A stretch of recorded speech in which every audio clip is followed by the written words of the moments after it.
Yep, it's happening again.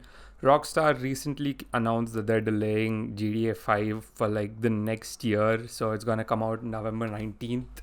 They're telling it's gonna come out on November 19th. Don't know whether it's gonna come out on that time. A lot of things being thrown around left, right, and center, and I just want to say that I I think people are really overreacting at this point.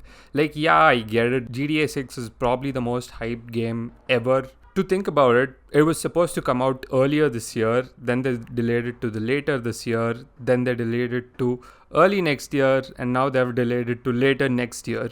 And I think about what Rockstar is as a company and what companies are in general. Like, Rockstar cares about quality of the product upon everything else. Like, literally everything else. And if you think about games, like the last two major releases that Rockstar had, the Red Dead Redemption 2, GTA 5, both of them are absolute perfection on what games are and what they're capable of. Like, Rockstar thinks about the small details, the small qualities that you and I would never have thought about, where they're literally simulating virtual sandboxes. These virtual sandboxes are so freaking identical to what we are and what simulations can lead to. So I really thought about this, and I read an article saying that Rockstar is losing like $10 million or something akin to that number every month that they don't release GTA 6, because you have their stock value, you have their development cost.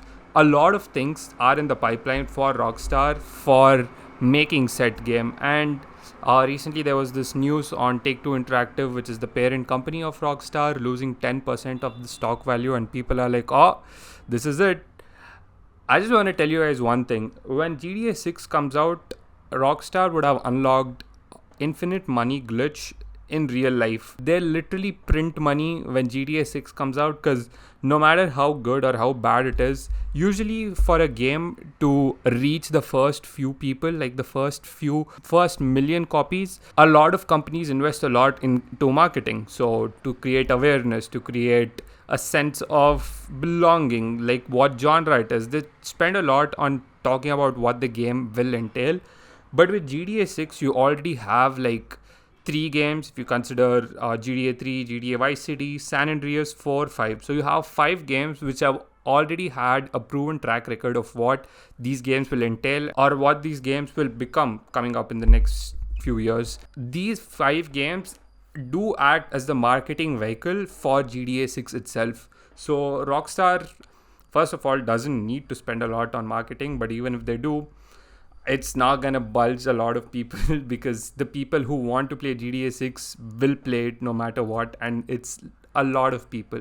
And Grand Theft Auto 5 is probably one of the best selling games of all time. I think just below Tetris, Minecraft, and GTA 6 is going to be that someday. So I feel like people are slightly overreacting when it comes to, oh my god, games are non-existent. I can't live without GTA 6. Dude, there's like 1,000 games that are rotting in your Steam library. Just go and play them. I bought Silk Song when it came out and I have no time to play it. And I promised myself I won't play new games until I've finished all the older games in my library. And I'm sticking to my promise, because I want to finish these games because I've actually spent money on these games. It's not like I just got them off for free. Well, I did get some games for free, but you get the point. I feel like the gaming space right now has become so congested, especially in the AAA space, because in the AAA space, it's like such cutthroat competition exists where if you are a good game, it lasts. If it doesn't, you just shut down shop. That's how competitive it is. And you see games like Spider-Man 2, which if you see the bare numbers, you'll be like, wow, it's a massive success. But when you actually see behind the curtain, you see that they've spent a lot of marketing, they've spent a lot on other extraneous stuff, and they weren't able to recuperate or make as much money as they think they would be able to make when they first released the game. Obviously, Spider-Man 1 was an amazing game and still is an amazing game. But I just want to say the AAA space has become really competitive. Like, if you go 10, 20 years ago, every new game that came out was an instant success because there was barely anyone making games. But right now, every other week, there's a banger dropping, and a lot of people, including the people in the industry, don't know whether this game is going to actually end up being this multi-banger for the company, or it's just gonna flop. Like something like Expedition 33 that I keep bringing up all the time. It came out of nowhere.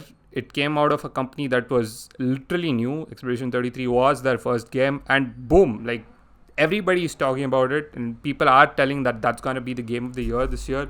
Although the game of the year this year is gonna have a tough spot to begin with. You have Expedition 33, Silk Song, KCD2, so many other games.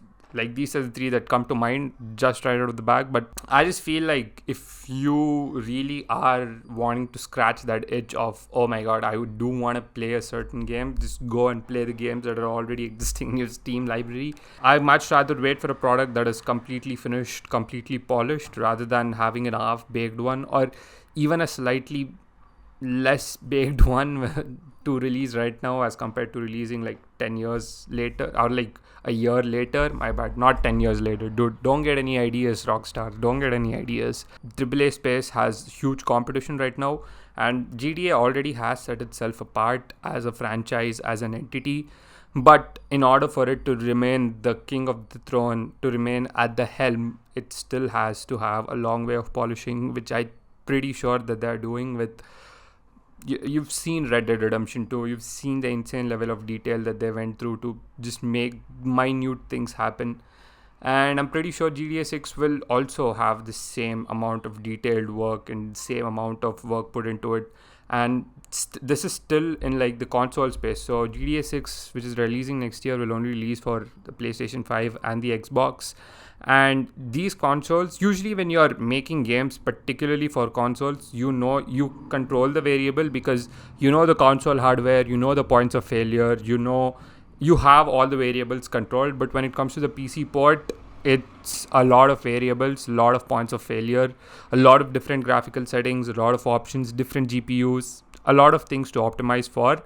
So I'm pretty sure the PC port is gonna take like a year longer for it to come out. It's gonna come out probably in 2027. GTA 6 is gonna be coming next year, so hopefully people wait and don't lose their marbles.